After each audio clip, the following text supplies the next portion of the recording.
Sí, seguimos en casa y ahora, bueno, hemos recibido en la productora una cantidad de llamados telefónicos pidiendo la repetición de la nota con el doctor Luis Moreno Campo. Así que vamos a complacerlos y vamos a verla. ¿Vamos? Seguimos en casa con la presencia en este momento del doctor Luis Moreno Campo, que acaba de sacar su libro. No, ya lo sacó, ya se agotó, ya vas por la segunda edición. No sé, creo que sí, lo está terminando la primera de esas. En defensa propia, cómo salir de la corrupción. Cómo salir de la corrupción es el vademecum esto. Es impresionante para los ciudadanos. Lo estaba hojeando anoche porque lo trajeron allá a la producción.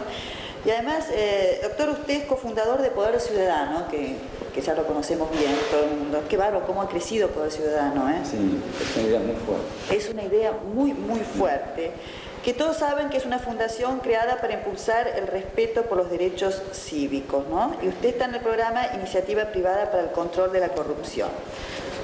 La corrupción, Argentina, una palabra que yo siento que es tan usada, que todo en estos momentos es corrupción, corrupción, corrupción guión justicia. ¿Se saben las causas de la corrupción en Argentina? ¿Se llegan a enterarse nosotros como ciudadanos o todo queda en la nebulosa? Bueno, creo que uno de los problemas es que la gente no sabe bien cómo resolver el problema. No, primero es eso. Y por eso la idea mía es hacer un libro que discutamos por soluciones. Sí. Porque hay mucha información sobre casos, se discuten muchos casos, nunca se pueden comprobar, es muy difícil comprobar. Pero nada, no se pasa a discutir las soluciones. Y creo que es hora de empezar a discutir cómo salimos del problema, no solamente en qué problema estamos. Sí, pero usted dice se descubren muchos casos. ¿Cómo se descubren esos casos? Se discuten muchos casos. Se discuten pocos. Se discuten, pero ¿por qué se empiezan a discutir? Hay una punta del ovillo que empieza a decir, bueno, hay que empezar a ver qué está pasando por aquí. No, yo creo que una de las cosas que está pasando en Argentina es, digamos, la corrupción es propia, es la venta de poder a cambio de dinero. Eso es corrupción. La corrupción es lo que tiene autoridad, la venden a cambio de dinero. Entonces, las causas de corrupción tienen que, digamos, corrupción en todos los países del mundo, enfermedades en todos los países del mundo. El tema es, cuanto más autoridad uno concentra, más autoridad puede vender.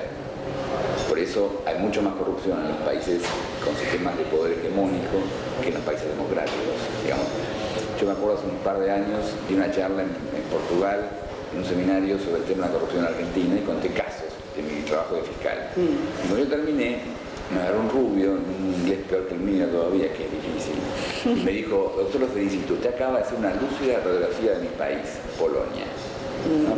El polaco le parecía que cuando yo hablaba de la corrupción argentina estaba hablando de Polonia. Y es sintomático que en un país con un partido comunista muy fuerte que manejaba todo, pase lo mismo que en un país con una larga tradición autoritaria como la Argentina. Sí, pero la corrupción me da la sensación que la Argentina está basada nada más que en lo político. Hay corrupción en todo. No. Lo que pasa es que no es lo mismo comer a un policía para que no deje seguir que con gastarse 5 millones de dólares en leche podrida. Sí, no pero es... colgar a un policía en otros países del mundo es muy difícil hacerlo. Es cierto, pero también los policías... Por eso, yo pero no digo yo a ver si soy clara. Me parece que criamos corruptos. No, lo que pasa es que vivimos en un sistema de corrupción, entonces es muy difícil. Hicimos una encuesta cualitativa con sectores de distintas clases sociales y el grupo de empresarios, es decir, el grupo de clase alta de más de 35 años, era muy difícil hablar del tema porque todos estaban involucrados de algún modo en el tema y todos en un momento reconocieron, bueno, convengamos que no se puede hacer un negocio con el Estado sin pagar coimas. Y todos aceptaron eso. Entonces, el problema es... ¿Pero que es una cosa establecida ya? Entonces eso nada. Yo creo que sí. Bueno, yo me acuerdo... Italia, lo que pasó en Italia. Bueno, claro, lo que pasa en Italia es un ejemplo de correr una cortina que en Argentina no se corrió del todo. Pero es eso, los que tienen autoridad la venden a los que tienen dinero. Esto es lo que pasa también en la Argentina. Sí, y entonces, Orsi, cuando se fue como secretario de Ordenamiento, hizo una denuncia muy fuerte. Y en una charla con un periodista, él dijo, el periodista le dijo, bueno, pero usted denuncia la corrupción ahora, pero usted cuando era presidente de una empresa constructora, estaba en la parte contratista, que son el foco de la corrupción.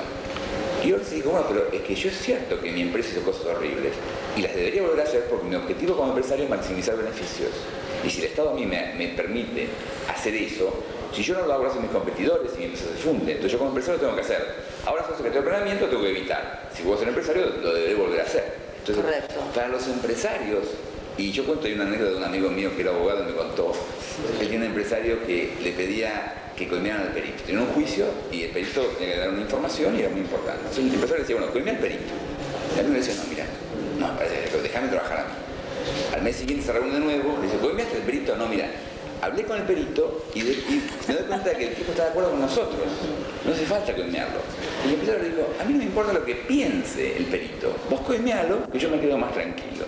La idea es comprar servicios. Es comprar servicios. Sí. Desde el punto de vista empresario se ve como comprar servicios en un sistema ineficiente, en un sistema de que saben que de pronto el perito, si no lo compra él, lo compra el otro, o si no, que el perito es medio tonto. Entonces tenemos un Estado medio ineficiente, se acostumbran a pagar servicios, lo cual hace más ineficiente el Estado, es una especie de círculo vicioso. Sí, pero ¿usted no nota que ha ido increyendo esto en Argentina? Por lo menos la palabra, cómo combatirlas, las denuncias. En este último periodo me da la sensación. ¿La corrupción existió siempre? Hicimos una encuesta. No estoy hablando de la Argentina, perdón que lo interrumpa, en el mundo entero. Bueno, sí. ¿O es un mal este último siglo? No, al revés. Al revés, lo que hay ahora es más exigencia de que no haya corrupción. En la Biblia te cuentan cuando los sacerdotes le pagaron una coima, unas monedas de oro a los soldados que custodiaban la tumba de Jesús para saber si Jesús se había ido o no se había ido. Entonces la corrupción es vieja como el mundo. Lo que hay ahora es mucho más esfuerzo por controlarla, porque ahora antes el rey era el dueño del Estado y el dueño del patrimonio. No había una diferencia entre el patrimonio del Estado y el patrimonio del rey. Justamente es un concepto moderno la exigencia de que no haya corrupción. Al revés de lo que la gente piensa, es un concepto mucho más moderno la exigencia de que no haya corrupción. Y ahora que se acabó la lucha entre los sistemas, justamente el tema está mucho más claro, porque digamos, la democracia es un sistema hegemónico.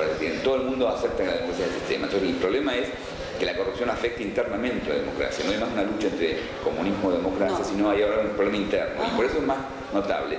Y lo que pasa en Argentina tiene que ver con que tenemos una larga tradición autoritaria, en la cual cuanto más autoridad tengo, más puedo vender. Sí. Y lo que ocurre ahora es que ahora además eso se mantiene con el voto. Porque, digamos, se llega al poder con el voto, pero después se lo ejerce al modo antiguo. Lo que ocurre ahora es que los medios informan. A partir del caso SWIFT, los medios compiten por dar información.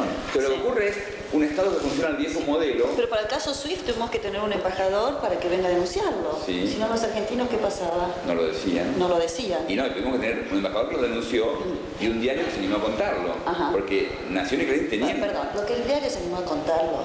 Los diarios se animan a contar cualquier cosa con tal de vender más ejemplares. Ahora. No me parece un buen ejemplo. No, al revés. Ahora hacen eso. En aquella época no lo hacían. Pero estamos en una plena democracia y libertad de prensa absoluta, doctor. Hay muchas, no, perdón. ¿Usted cree que un diario hoy, por un tiraje más, se va a guardar una noticia? En la época esa lo hacían. En la época esa lo hacían. Y hay manipulación de la información. Hay corrupción en los medios de comunicación y hay manipulación de los medios de comunicación. Sin embargo, también hay libertad de expresión y la gente sabe lo que está ocurriendo. Pero en aquel momento, claramente, Clarín y Nación tenían la información y no la daban. Y justamente lo que ocurrió fue que Página se animó a romper ese monopolio, lo dio. Y Clarín, lo que ocurrió después fue que Página se crecía en su venta por este modelo. Y lo que hizo Clarín y Nación fue hacer lo mismo y compitieron todos. Y bueno, mejoró mucho en ese sentido, romper el monopolio de la información. No me quedó muy claro por qué los otros diarios no lo decían. Porque es riesgoso. El tema de la corrupción es vender autoridad. Es decir, están siempre... ¿Es riesgoso o nadie quiere tirar la primera piedra? Es riesgoso. Hay muchos intereses por atrás que funcionan. Nadie quiere tirar la primera piedra. Bueno, pero nadie la quiere tirar porque es riesgoso. Porque es riesgoso, porque todo el mundo en el fondo nadie quiere afecta intereses y porque nadie tiene la conciencia muy limpia. También. Hay muchas por cosas. Eso, puede ser que nadie tenga la conciencia muy limpia. Sí, pero me da la sensación que, bueno, que en época electoral, como la que estamos viviendo ahora en Argentina, saltan muchos más casos, ¿no? Que las fuerzas políticas, las dos fuerzas más importantes políticas, están tirando casos de corrupción que uno se queda a la mañana cuando empieza a leer escuchar la radio, ver los diarios, que lo que me asusta de todo eso, que son unos bombardeos de un lado y del otro, y no sé exactamente, ¿usted está mirando la hora? ¿Está apurado? No, quiero la hora. ¿Podemos seguir hablando? Podemos seguir hablando. Nunca me pasó estar hablando con un hombre y mire la hora. ¿Por qué? Porque no sé, nunca me pasó. Entonces, como que está apurado. ¿No te ofende? Sí, me ofendo. ¿Por qué? Porque sí, como diciendo, me está haciendo una pavada, me tengo que ir. No. Bueno, está bien. Eso es una Está bien. No, entonces me da la sensación como que se tiran demasiados petardos de ambos lados si bien los tiran ellos, tampoco dan las aclaraciones de todo, ¿no? Como que todo Pero queda... primero, es muy difícil hablar de casos de corrupción, porque la corrupción se oculta, es muy difícil probarla. Entonces, discutir casos es siempre discutir cosas supuestas. No hay ninguna sentencia firme, ningún caso grande de corrupción en la Argentina. Entonces, nada se comprueba después. Lo que a mí me parece es que se discuten muchos casos que se usan en la ley política, pero nadie discute propuestas de solución. Nadie aparece diciendo, bueno, esta es mi propuesta de solución. Y eso es... ¿Usted las da acá? Sí, claro que hay algo. Sí. ¿Usted las da? Sí, claro. Pero uno de los problemas es que yo creo que no es casual que en plena campaña electoral no se hable de las propuestas de solución. Porque uno de los problemas que hay es que las campañas electorales cuestan mucho dinero. Los partidos necesitan fondos. Entonces, ellos tampoco pueden afectar ciertos intereses. Hay una investigación. En el año 89 se desconoce el origen del 60% de los fondos con que se pagaban las campañas publicitarias del año 89. ¿En el 89? Sí. No sabemos no sabemos en quién pone la plata para las campañas de nuestros representantes. Y esto es un problema gravísimo, porque si un diputado recibe mi voto y 3 millones de dólares de un empresario, ¿a quién va a atender mejor? Sí, es lo que se llama pagar factura. Obvio. Y lo notable del caso... ¿Cómo se hace en Estados Unidos? Bueno, en el mundo es todo siempre un problema. En Estados Unidos hay un sistema de restricción a los aportes de las campañas. Es decir, nadie puede poner más de $5.000 de forma individual, por ejemplo. Y se crean comisiones de apoyo. Hay todo un sistema que regula el ingreso de fondos. Lo que ocurre en un país como el nuestro, con tanta plata negra, esto es muy complicado de hacer. Y además, lo que es notable... Se lava dinero con las campañas, digamos, hacen invertir fondos en una campaña es la mejor inversión. En el año 82 en Italia encontraron que todas las empresas ponían fondos en los partidos políticos, ya 10 años antes de la gente, y descubrieron que el índice de retorno de esas inversiones era altísimo. Ponían 100 pesos y obtenían 1.000, porque justamente ese es el tema de la corrupción. Yo financio tu campaña política y después vamos a devolver favores del Estado. Este es el punto. Por eso, mientras no tengamos claro cómo se financian las campañas, nuestros representantes, no podemos confiar en ellos, ni sabemos quién es atrás. Este es un problema gravísimo y central de ahora. Y con los vueltos que quedan en el camino. Además de un problema de corrupción entre los mismos que reciben los fondos, por supuesto. Doctor, ¿y cómo es esto que esta campaña que sacó hace poco Poder Ciudadano de los funcionarios que tienen que ir a hacer su declaración de bienes? Bueno, pues uno de los problemas que tenemos con cómo elegimos representantes, uno de los temas es que no sabemos quién los financia. Por supuesto. Y se viola la ley de las campañas políticas. Otro problema que tenemos es que no sabemos quiénes son. ¿No? Ese es el voto sábana. Este es el tema del voto sábana. Claro, yo estoy en contra total del voto sábana. Sí, bueno, una de las cosas que hicimos en Poder Ciudadano fue intentar, con este mismo modelo, sin cambiarlo, clarificarlo un poco más. Y le pedimos a los que integran la sábana que nos cuenten quiénes son, cuáles son sus antecedentes profesionales, dónde trabajaron. Claro, porque después sucede que aparecen funcionarios que no sabemos, o diputados que no sabemos quiénes son, y bueno, y que siempre quieren una suegra rica, una mujer muy rica y toda esa historia. Entonces tienen que ir a hacer su declaración de bienes. Sí. Pero esto no era obligatorio siempre. Sí, pero nadie lo controla. Justamente, en Estados Unidos... Como leí hace poco, perdón, que a Manzano justamente lo iban a citar para hacer un poco su... Porque Manzano está denunciado en un caso específico ante la justicia por la propiedad de una casa acá en Barrio Parque. Pero, digamos, eso es excepcional, o a Pirro lo acaban de procesar también, pero es excepcional que haya falta una denuncia penal. En Estados Unidos, por ejemplo, a todos los funcionarios los controlan antes de que asuman y cada año vigilan su patrimonio. Y esto es lo que en Argentina no hacemos. ¿Pero eso qué es? ¿El defecto de una democracia joven o que nadie quiere hacerlo porque a nadie le conviene?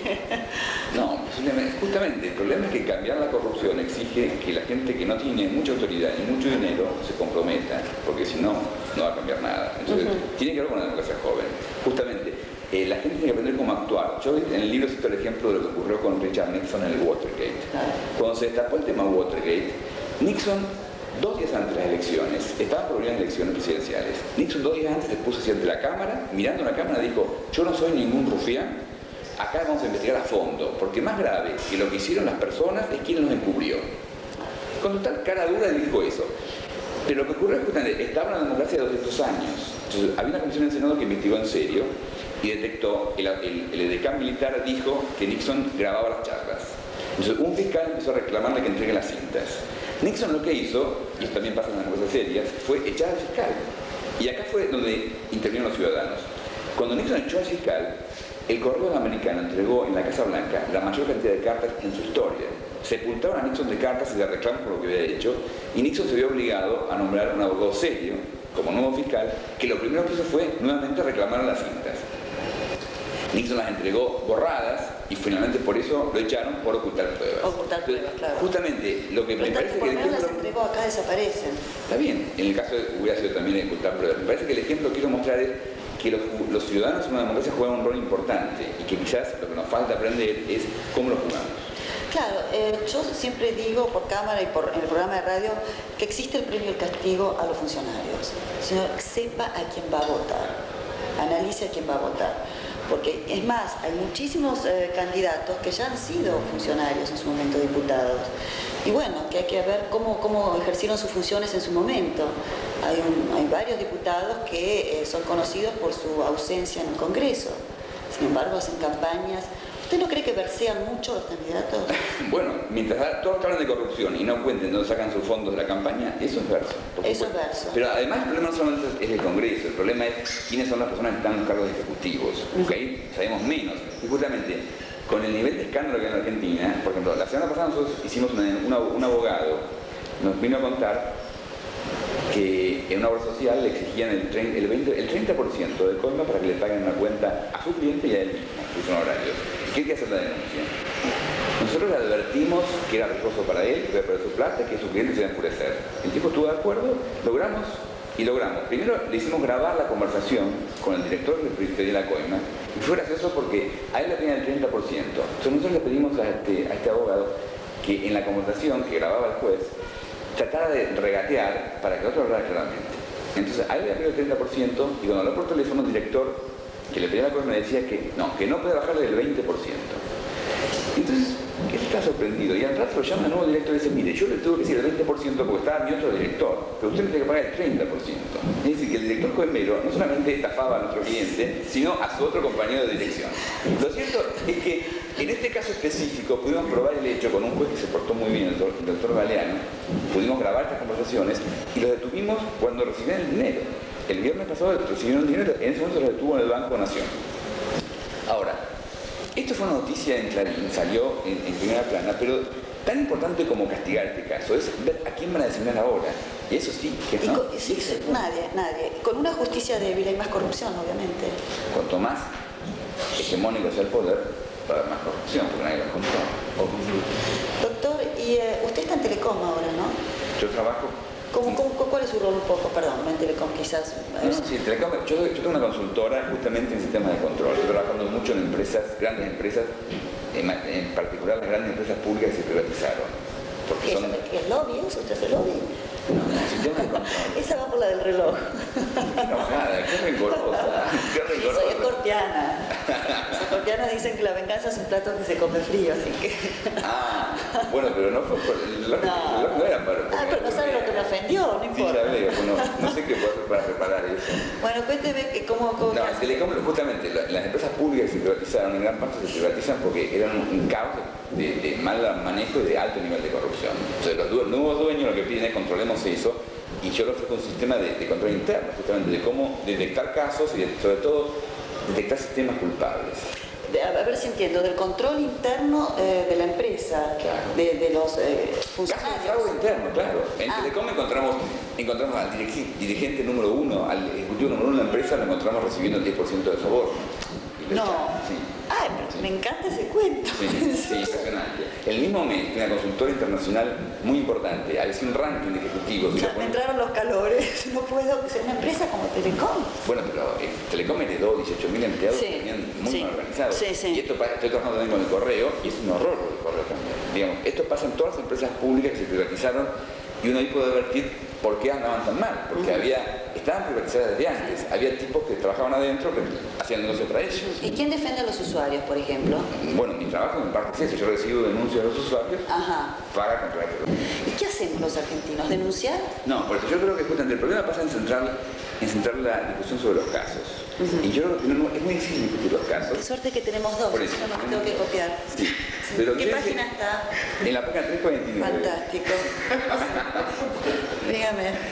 Lo que yo creo que tenemos que hacer es, en lugar de esperar casos... Estamos viendo este cuadro, el corruptómetro. El corruptómetro. Es un corruptómetro. Es un aparato para medir políticas que producen corrupción. Eso es lo que se puede hacer. ¿Lo patentó? No, son ideas para que se usen, Está bien, para guardarlas. Sí, dígame. Entonces la idea es medir las políticas que favorecen la corrupción y que las controlan, y entonces juzgar a los gobiernos por eso, y comparar. Entonces, y si yo hice un corruptómetro acá para el gobierno nacional, en junio de 93, y ahora la semana pasada estuve en Uruguay, en la Feria del Libro, presentando el libro, hicimos una especie de encuesta, esta misma encuesta en Uruguay. Y muy interesante cómo salió, empezamos a hacerla, se miden distintos rubros, ¿no? Y empezamos a medir la selección de los funcionarios públicos en Uruguay, y los tipos la jugaban malísima, peor que en Argentina. Y esto es raro porque en general pensamos que Uruguay hay menos corrupción que en Argentina. Sin embargo, cuando empezamos a analizar los demás rubros, transparencia de la gestión, calidad del Estado, independencia de los controles, los números vienen mucho mejor y el promedio lo dio mucho más arriba que Argentina. Entonces parece que está funcionando. Pero lo que yo creo que se puede hacer es comparar, usar el corruptómetro para comparar, por ejemplo, la política de los gobernadores, cómo controla la corrupción Ángel Loz, cómo lo hace Reutemann, cómo lo hace Mendoza.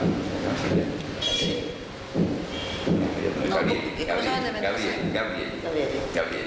Y empezar a evaluar eso, porque si no hay números, yo me acuerdo de una reunión que tuvimos hace 2 años en un grupo de empresarios, me dijo, mira, a mí si no hay números yo no puedo medir esto. Sí. Entonces a mí eso me quedó marcado porque es muy difícil tener los números de los casos, en cambio esto sí se puede medir. Sí. Mi idea es, empecemos a atender las políticas, no tanto los casos. Es como con los chicos de uno, cuando los chicos de uno tienen mala nota, uno no espera que todo el mes, la semana que viene tenga una mala nota de nuevo, sino que hace algo para que no la tenga. Evidentemente. Esto es lo mismo con la corrupción. Entonces, ¿cuánto tiempo le llevó a hacer este libro? Casi bastante, ¿no? Bueno, yo trabajé, cuando yo estuve en los juicios a las juntas militares, a las Malvinas, toda esa historia. Y bueno, mi idea de corrupción es salir de ahí.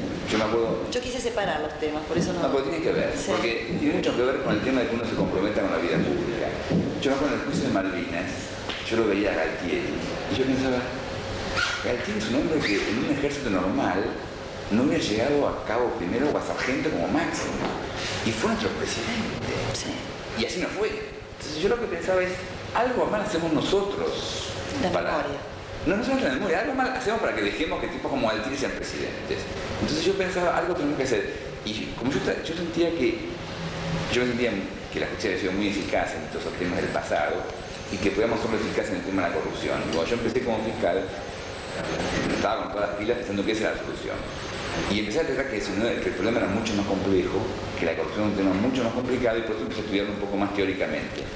Y cuando yo, justamente cuando me fui de fiscal pensando que mi tarea más que investigar casos de corrupción era hacer una propuesta así, que la gente supiera cómo cada uno puede hacer algo. ¿Usted cree que ahora los funcionarios, ministros y todos los que están abajo, con toda esta denuncia de los medios de comunicación y de la gente de la calle es la que denuncia, se siguen animando tanto? Pero dígame, usted me dice esas cosas por ahí como que se guarda un secreto. No, pero lo que pasa es que por lo menos hablar de actos de corrupción. Es que si yo digo, bueno, tal persona... Pero yo hablo de la corrupción grosa, la que nos cuenta todo, no hablo de la pequeña, la grosa. Pero ¿Se yo no siguen puedo decir... animando? ¿Se animarán? Sí, claro que sí. Bueno, el viernes que capturamos a uno estaba cobrando, el viernes pasado que capturamos a uno estaba cobrando, así que más prueba de eso no le puedo dar. Es un caso específico, súper probado, un director de una obra social. Eso es una cosa muy común en la Argentina. Por supuesto que sí. El problema es que en los diarios solamente salen los ministros y el presidente, no salen los directores, los subsecretarios. Grave error. Ni salen. Pero eso es grave. No, pero no es grave error. Sí, es que ya no es noticia. Ya no es noticia. ¿Ya no es noticia? Parece. ¿Y qué es noticia ahora en Argentina? No sé, algunas cosas escandalosas, los gritos. Es difícil. Uno de los problemas, es un problema larguísimo. Yo me cago en la bola, porque en realidad yo estoy acostumbrado... ¡Ay, qué amor! Todavía se sigue justificando. Vamos a explicar. No, porque es interesante discutir esta parte. En un noticiero uno habla 1 minuto y medio. Entonces yo tengo que contar en 1 minuto y medio mi idea y punto. Bueno, en un programa de Grondona o de Neustar, uno habla en un bloque de 8 minutos con 2 personas más. Solamente un programa de este tipo, de cable, con más, uno puede hablar 25 minutos, pero es como complicado verlo, una persona hablando 25 minutos. No, muy interesante, me encantó, vamos a volver a invitarlos y que venga ese reloj. Bueno. Muchísimas gracias, doctor. Pues ya, mire, me hacen señas que se termina el cassette, se termina todo. Muchísimas gracias. Lo voy a leer atentamente, atentamente. Y después de haberlo leído, voy a señalar que me encanta subrayar los libros. Lo voy a invitar a que termine de nuevo. Muchísimas gracias.